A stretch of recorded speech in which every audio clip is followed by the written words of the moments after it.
Bienvenido a Hora de Estudio Bíblico con nuestro maestro el Dr. Lehman Strauss. Este estudio es el resultado del tiempo personal con el Señor, el ministerio pastoral y la experiencia en conferencias bíblicas del Dr. Lehman Strauss. Él nos instruye y alienta con la enseñanza de la palabra de Dios. Ahora, el Dr. Strauss. Gracias por incluir tiempo de estudio bíblico en la programación de su día. Comencemos con nuestro estudio de hoy. Como muchas veces hacemos al principio de nuestro programa, tenemos una palabra del vocabulario bíblico para analizar. Y hoy tenemos una palabra interesante y hasta controversial a veces. Hoy queremos examinar la palabra bautismo. A propósito, quiero decirle algunas cosas acerca de la palabra bautismo y probablemente tendré que utilizar tiempo de nuestro próximo programa. Así que veremos cuánto podremos abarcar sobre esto en este tiempo y el resto lo dejaremos para el próximo programa. Bautismo es una palabra que proviene del griego baptizo o baptismo, que tiene como significado inmersión o sumergir. Bueno, vamos a comenzar con el primero. Fue el bautismo judío en el Antiguo Testamento, donde encontramos una ceremonia de purificación que era muy común entre los judíos. Aquí estaba incluido el sacerdocio también, la ropa que el sacerdote vestía, los utensilios y la variedad de los muebles del tabernáculo que formaban parte de la ceremonia. Usted encontrará todo esto en pasajes como Éxodo 19, versículos 10 al 14, Éxodo 30, Levítico 8 y Levítico 11, y también haciendo referencia a Marcos 7, versículos 3 y 4, y a Hebreos 9, 10. Ese es el bautismo judío y lo encontramos en el Antiguo Testamento. Ahora, en segundo lugar, tenemos el bautismo de Juan en el Nuevo Testamento. ¿Cuál es el bautismo de Juan? Bueno, el bautismo de Juan era en un sentido judío y era introductorio y preparatorio a la venida del Mesías, el Señor Jesucristo. A aquellos que escucharon y creyeron el mensaje del bautismo de Juan y se arrepintieron de sus pecados, fueron bautizados por Juan. Me refiero a Juan el Bautista. Ellos no recibieron el bautismo del Espíritu Santo porque Él todavía no había venido. Usted notará que el bautismo de Juan fue antes que el de Pentecostés, obviamente. Los discípulos de Juan que Pablo conoció en Éfeso conocían únicamente el bautismo de Juan. Recordamos eso leyendo en el libro de los Hechos, capítulo 18 y 19. Todo lo que ellos conocían era el bautismo de Juan. Ignoraban el bautismo del Espíritu Santo. Así que el bautismo de Juan era judío en un sentido. Ahora, en tercer lugar, encontramos el bautismo de Jesús.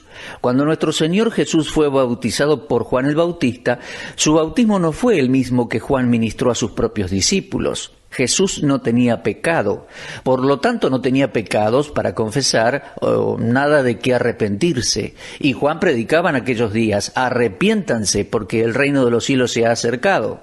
Entonces todos aquellos que se arrepentían eran bautizados por Juan. Pero Jesús no tenía pecados por los cuales arrepentirse. Pero Él dio la razón de su bautismo cuando dijo en Mateo capítulo 3, «Deja ahora, porque así conviene que cumplamos toda justicia».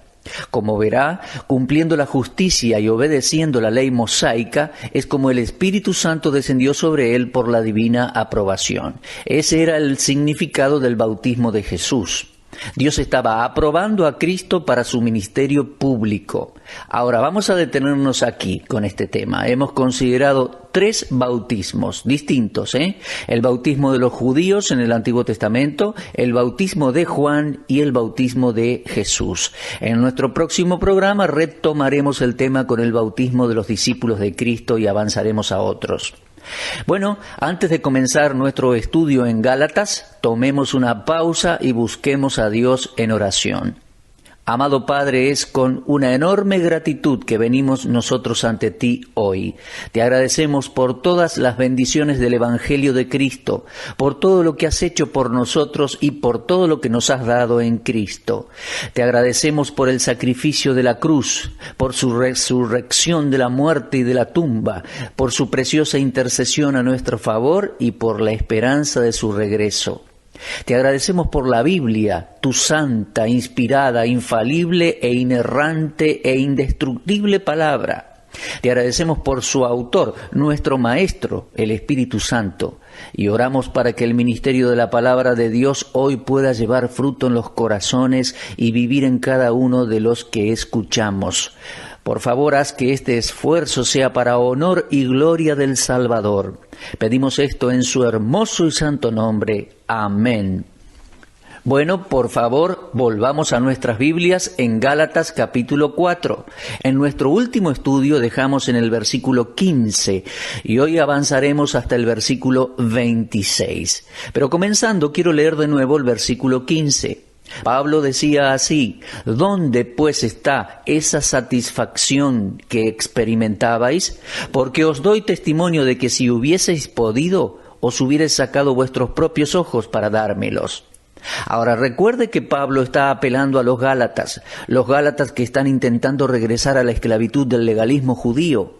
Está apelando a ellos sobre la base del amor y el afecto que se tenían. Parece bastante claro que cualquiera sea la enfermedad o dolencia de Pablo, estaba relacionada con una afección en sus ojos. Lo vemos eso en sus palabras. Dice capítulo 6 y versículo 11 de su carta: mirad con cuán grandes letras os escribo de mi propia mano. ¿Alguna vez ha notado eso en Gálatas 6:11? Eso nos dice algo. Nos dice que Pablo tenía algún tipo de deficiencia en sus ojos. Repito, Gálatas 6:11 confirma esto que estamos leyendo en Gálatas 4:15. Eran necesarias grandes letras por el daño que tenían sus ojos. Posiblemente el incidente registrado en Hechos 23 apoya esta teoría en la que Pablo sufría de una visión deteriorada. El punto aquí en Gálatas es apelar al amor pasado con los hermanos y de los hermanos Gálatas hacia Pablo. Y al respecto, Pablo les recuerda que ellos habían tenido hasta la intención de darle sus propios ojos. De esta manera podrían haberlo ayudado. Claro que no existían trasplantes en aquellos días, ¿no? En los días de Pablo. Aunque eso pudiera ser posible hoy en día, usted ve que el Espíritu Santo es el autor de la Biblia, ¿eh? Ahora, volviendo a los días de Pablo, esto podría haber sonado ridículo. Y aún antes de nuestros trasplantes, algunos críticos de la Biblia podrían haber descubierto una falla en este pasaje. Pero usted puede ver que el Espíritu Santo escribió la Biblia. Los trasplantes no eran nuevos para Dios. Pero lo cierto es que aquí parece que Pablo pretende usar una figura de dicción para indicar que los Gálatas, en gratitud al mensaje del Evangelio que Pablo les había llevado, sacrificarían su vista como una expresión de su deuda a este siervo de Cristo. Pero siendo que Pablo quisiera ser literal o usar una figura de dicción, él sabía que ellos lo amaban. Y ahora él apela a ellos en base al afecto que antes demostraban hacia él. Él dice en versículo 16: ¿me he hecho pues vuestro enemigo por deciros la verdad? Es que ellos no consideraron a Pablo como enemigos cuando Pablo llegó a ellos la primera vez. ¿Por qué entonces lo verían así ahora? Si ellos pensaban que él estaba diciéndoles la verdad de su propia realidad espiritual, ¿por qué pensarían diferente de él ahora? Ni Pablo ni el Evangelio habían cambiado. ¿Por qué entonces lo tratarían como enemigo? ¿Por qué tendría que apelar a ellos tan fuertemente? Bueno, la gente es variable, mi amigo, sabemos eso. Algunas personas que fueron salvas bajo nuestro ministerio se desviaron después y toman una actitud totalmente diferente hacia nosotros cuando están bajo la influencia de algunas otras sectas, cultos o religiones. Bueno, ahora el apóstol conoce la respuesta a su pregunta. Él hace la pregunta en el versículo 16, pero en el versículo 17 dijo: tienen celo por vosotros, pero no para bien, sino que quieren apartaros de nosotros para que vosotros tengáis celo por ellos. La palabra ellos en el versículo 17 se refiere a los falsos maestros judíos. Los legalistas judíos estaban celosos de la libertad cristiana que los gálatas estaban disfrutando y mostraban un especial interés en ellos, pero no de buena manera. Note las palabras de Pablo: no para bien. ¿Qué significa? Literalmente está diciendo no de una buena manera. Es que la motivación de los judíos legalistas era egoísta y nunca lo hacían pensando para el bienestar de los gálatas ahora creyentes. Los judíos procuraban convertirlos a la circuncisión, a la religión de ellos, para provecho de sus propios intereses egoístas. Era un movimiento deshonroso y competitivo. en que aquellos judíos querían alejar a los gálatas del evangelio de la gracia que Pablo predicaba. Usted verá que aquellos judíos pretendían sacar de comunión a los gálatas creyentes basándose en el fundamento de que los gálatas estaban en un nivel espiritual más bajo del que ellos estaban, esperando persuadirlos para que se volvieran a los rituales de la ley de Moisés. Pablo expone sus métodos malvados de proselitismo y luego agrega en el versículo 18: bueno es mostrar celo en lo bueno siempre, y no solamente cuando estoy presente con vosotros. ¿Sabe? Me gusta eso. Él les está animando a recibir la atención y el ministerio de cualquier mensajero verdadero cuyas motivaciones y mensajes estuviesen aprobadas por Dios. Ahora, esto deberían hacerlo ya sea que Pablo estuviera con ellos o no. Pablo no estaba siendo celoso exigiéndoles que escucharan únicamente su mensaje. No. No se lee ningún tipo de celos o egoísmos de ese tipo. Pablo les estaba instruyendo para que pudieran discernir entre la verdad y la falsedad. Si ellos fueran celosos de la verdad todo el tiempo, la presencia o ausencia de Pablo no haría la diferencia. Pablo era celoso hacia los gálatas cristianos, pero dirigiéndose a ellos no como enemigos, jamás. Entiendo que aquí en Pablo hay celos legítimos. Déjeme decirle esto: no soy celoso de mis oyentes, sí soy celoso por mis oyentes. Si usted puede escuchar el mensaje de Dios en otra sintonía radial por otro verdadero siervo del Señor, entonces sintonícelo y ore para apoyar ese ministerio. No soy la única persona enseñando y predicando la palabra de Dios. Como dije una vez, no soy el único granito de arena. No soy celoso de usted, pero sí soy celoso por usted. Usted podrá escuchar gente que sintoniza este programa y sabe eso. Hay un celo santo que uno debe tener por aquellos a quienes ministra, y esto es lo que Pablo sentía por los gálatas. Él estaba celoso por ellos. Ahora note que en el versículo 19 la apelación se vuelve más fuerte y la expresión de afecto es más profunda todavía. Pablo dice: hijitos míos, por quienes vuelvo a sufrir dolores de parto hasta que Cristo sea formado en vosotros. Este es el único lugar en que Pablo usa las palabras hijitos míos, y aquí es empleado para hacer la apelación más afectiva. Usted conocerá lo que son los dolores de partos, si no su madre le podrá explicar un poco, Pocos ministros llevan la aflicción de las almas perdidas y gastan tiempo en oración por su salvación como lo hacía Pablo. Hay pocos que conocen el gozo y la alegría de un alma ganada para Cristo. Pablo era un ganador de almas verdadero, y le digo que tenía un real interés y pasión por la gente. Él lloró sobre las almas perdidas. Él dijo en otra oportunidad que deseaba él mismo ir al infierno, si fuese posible, y ser juzgado en lugar de los judíos que no eran salvos, porque los amaba. En otras palabras, si Pablo pudiese cambiar los lugares con un judío no salvo, estaba gustoso de ir y hacerlo. Eso expresó en Romanos capítulo 9 y versículo 3. En otras palabras, él estaba diciendo: miren, realmente me importan, realmente los amo. Hijitos míos, dice él, por quienes vuelvo a sufrir dolores de parto, hasta que Cristo sea formado en vosotros. Ahora, los gálatas necesitaban ser restaurados en el gozo y en la comunión del Evangelio. Cristo estaba en sus corazones, no caben dudas acerca de eso, pero existía en forma pasiva. El bendito Señor no estaba dentro de ellos en una forma activa. El Espíritu Santo estaba siendo afligido y destronado, de modo que no tenía la libertad de glorificar a Cristo en sus vidas. No había ninguna expresión exterior de Jesucristo en sus vidas. Y esta era la bendición, el privilegio y el deber de Pablo: formar en ellos, no a sí mismo, no una imagen de Pablo, sino a Cristo. Me gusta esto también, A veces tratamos de impresionar a la gente con nuestra personalidad y nuestra habilidad de enseñar o predicar o cantar o lo que sea. Pero Pablo dijo que no estaba intentando formar su personalidad en ellos. Quería que Cristo sea formado en ellos. Así que él procede a lograr esto en medio del dolor y la agonía de su propia alma, pues está luchando con muchas cosas. ¿Resistirían ellos a Pablo? ¿Ignorarían su apelación afectuosa? ¿Cuál sería la actitud de los Gálatas de ahora en más? Bueno, la exhortación continúa. Vamos a ver en versículo 21. Pablo va a intentar acercarse a ellos de manera diferente. Él concluye animándolos a usar la inteligencia. Está diciendo ahora, usen algo de sentido común santificado. Siéntense y piensen. Por cierto, ellos tienen algo de discernimiento como para hacer alguna distinción entre la verdad y el error. Por eso Pablo les pregunta en el versículo 21, decidme, los que queréis estar bajo la ley, ¿no habéis oído la ley? ¿No han comprendido el significado de la ley? ¿No se han dado cuenta de lo que demanda la ley sobre ustedes cuando se colocan debajo de ella? Eso es lo que les está preguntando. Sus mentes necesitaban ser sacudidas para que pensaran un poco.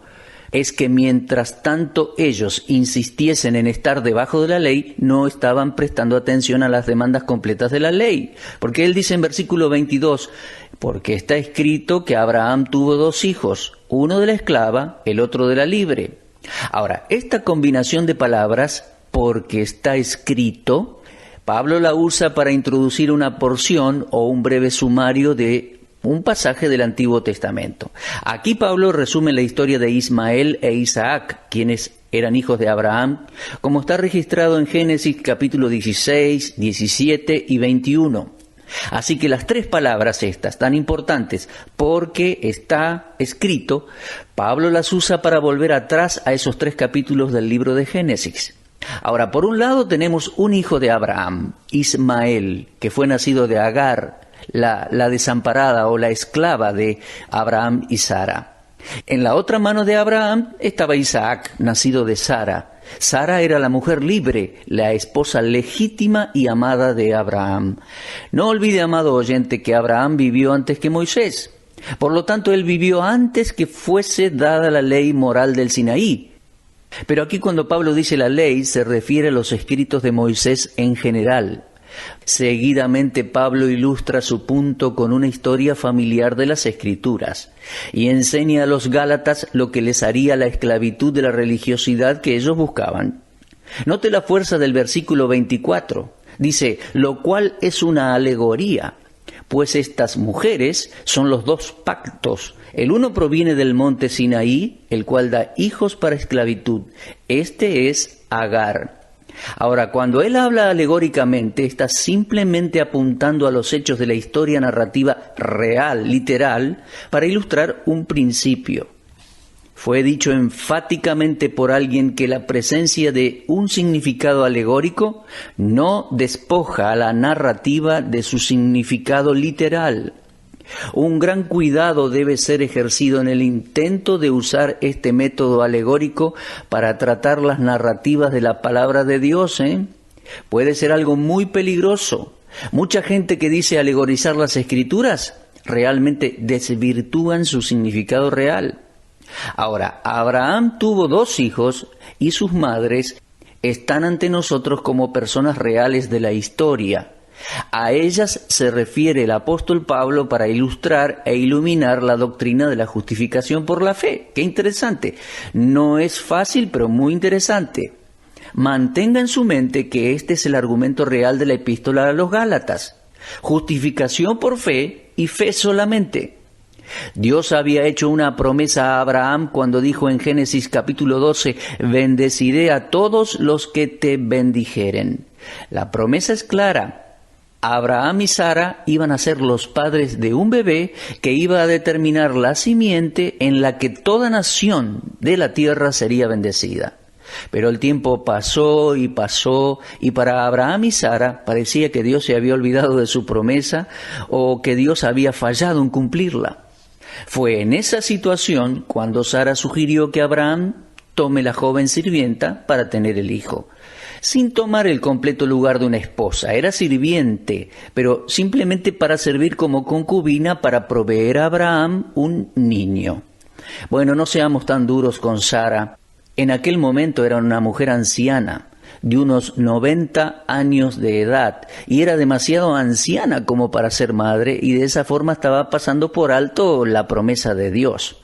Así es que le dice a Abraham, mira, ten el niño con Agar la sirvienta y yo estaré de acuerdo con esto. Ahora, no cabe duda que ella pensó que estaba ayudando a Dios, pero Dios no estaba de acuerdo. Ella y Abraham estaban sometiéndose a una de las más comunes costumbres de las naciones de alrededor de ellos, pero Dios no estaba de acuerdo. De esa manera nació Ismael. Su mamá fue Agar. Ahora, recuerde que Pablo en Gálatas llama a Agar la esclava. Y a Ismael se refiere en el versículo 23 de Gálatas 4 diciendo, el hijo de la esclava nació según la carne. No hay duda en mi mente que Abraham continuó por un tiempo esperando que Ismael probara ser el niño prometido a través del cual sea la simiente que bendijera al mundo. Incluso recurrió a la oración delante de Dios. En Génesis 17:18 leemos, y dijo Abraham a Dios, ojalá Ismael viva delante de ti. Él le pide a Dios que Ismael sea aceptado ante él, pero Dios nunca lo permitiría. Solo la maldad podría venir de una desobediencia, de la desobediencia de Sara y Abraham. Ismael era el hijo de la mujer esclava y llegó a ser el progenitor de los árabes, de los cuales nació la religión musulmana, que ha sido una maldición para los judíos realmente y lo sigue siendo. El nacimiento de Ismael fue fuera de la naturaleza, sin estar de acuerdo a los planes de Dios. Estuvo mal que Sara y Abraham pensaran que Dios podría estar obstaculizado o inclusive demorado. Es que en el tiempo de Dios nacería el hijo de la mujer libre por la promesa. Observe eso en el versículo 23 de Gálatas 4. Dice, pero el hijo de la esclava nació según la carne, mas el hijo de la libre nació por la promesa. Eso es muy importante, mi amigo. Él nació milagrosamente, porque tanto Abraham como Sara habían pasado el tiempo ya para ser padres. El nacimiento fue un milagro. Lo que era humanamente imposible fue hecho posible por el poder de Dios en cumplimiento de su promesa. El nacimiento de Isaac estaba acorde al plan de Dios, a pesar de la avanzada edad de Sara y Abraham. Desde un punto de vista natural, ellos no podrían ser padres, pero Isaac llegó y fue el niño de la promesa. Abraham y Sara deberían haber guardado esto en sus mentes. Ahora bien, ¿por qué Pablo repite toda esta historia? Bueno, creo que en el versículo 24 se ve muy claro. Él dice, lo cual es una alegoría, pues estas mujeres son los dos pactos. El uno proviene del monte Sinaí, el cual da hijos para esclavitud. Esta es Agar. Recuerde que Pablo usa la palabra alegoría y no quita la literalidad y la confianza de la narración histórica en Génesis, Él simplemente está ilustrando esta verdad aquí en Gálatas. Las dos mujeres, Agar y Sara, representan los dos pactos, o los dos testamentos, digamos, que son la ley y la gracia. El nuevo pacto comenzó con la muerte de nuestro Señor Jesucristo en la cruz. Es que en la última cena el Señor Jesús mismo dijo, esta copa es el nuevo pacto en mi sangre, o esta copa es mi nuevo testamento en mi sangre. Y Pablo lo reitera en 1 Corintios 11:25, donde instituye la cena del Señor. El antiguo pacto de la ley que fue dado en Sinaí es identificado alegóricamente con Agar, y sus hijos están definitivamente en el estado de esclavitud. El pacto legal o el pacto de la ley solamente puede hacer esclavos. Ismael nació 14 años antes que Isaac, pero esto no lo hizo heredero de Abraham. Los hijos de estas dos madres, Agar y Sara, son los hijos de los pactos que representan cada madre respectivamente. El padre puede ser un hombre libre, pero si su madre es una esclava, ella solamente puede engendrar niños esclavos. Es el caso de Agar, que es un cuadro del Sinaí. Agar representaba la Jerusalén de los días de Pablo, que era el centro de la religión legalista, el judaísmo existente que introducía al hombre en la esclavitud. Pero noten el versículo 26, dice, mas la Jerusalén de arriba, la cual es madre de todos nosotros, es libre. Ahora, observe aquí cómo Pablo habla de las dos Jerusalenes, Subraye eso en su Biblia. La Jerusalén de hoy y la de arriba. Vemos a Agar simbolizando la forma legalista del judaísmo, mientras que Sara simboliza la Jerusalén celestial, la verdadera ciudad espiritual donde todos los cristianos somos miembros. Los cristianos no estamos bajo la esclavitud, sino que somos traídos a la libertad a través de la fe en el Evangelio de nuestro Señor Jesucristo. La Jerusalén terrenal, que es judaica, no es nuestra madre. La Jerusalén de arriba es nuestra madre, dice Pablo. Nuestro Señor y Salvador ha subido y tomó su lugar a la diestra del Padre. El cielo es nuestro hogar. Juan escribe allí en Apocalipsis 21:2, yo, Juan, vi la santa ciudad, la nueva Jerusalén, descender del cielo, de Dios, dispuesta como una esposa ataviada para su marido. Usted verá que el énfasis del contraste alegórico entre las dos Jerusalenes es observado también en Hebreos capítulo 12. Usted debería leer los versículos 18 al 24. Donde el último contraste es dibujado entre el Antiguo Testamento y el Nuevo Pacto. El monte Sinaí versus el monte de Sión. Bueno, la diferencia entre ellos es la diferencia entre la terrenal y la celestial, entre la ley y la gracia, entre lo natural y lo espiritual. Al principio vimos la ley con todas sus demandas, y luego vimos la sangre de Cristo derramada en la cruz, por la que todos los reclamos de la ley han sido cumplidos y satisfechos. Mi amigo creyente, usted no está bajo la ley, pero sí bajo la gracia. Insisto, si es usted un hijo de Dios, usted tiene la libertad. Pero entienda, usted tiene la libertad no de hacer lo malo, sino de hacer lo bueno. Usted y yo somos libres, no para hacer lo que se nos plazca, sino para hacer el deseo de Dios, la voluntad de Dios. Ese es el mensaje de la epístola de Pablo a los Gálatas. Pero por hoy nuestro tiempo terminó y si Dios quiere estaremos de regreso para continuar con nuestro estudio en la epístola a los Gálatas. Por favor, escríbanme en esta semana. Y si Dios quiere, estaremos de regreso a la misma hora y en esta misma estación radial. Y hasta entonces, fortalézcanse mirando al Señor.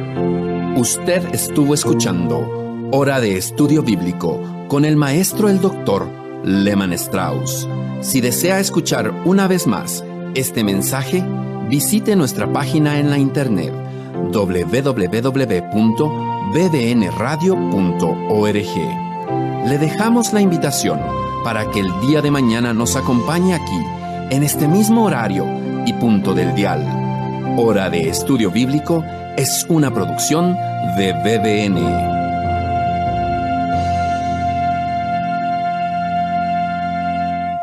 BBN, Red de Radiodifusión Bíblica, es el nombre de nuestro grupo en Facebook. Anímese y forme parte de nuestros seguidores en esta red social. Para esto ingrese a nuestro sitio oficial en internet www.bbnradio.org. Allí aparece la herramienta BBN en Facebook para convertirse en un seguidor de este ministerio. Gracias.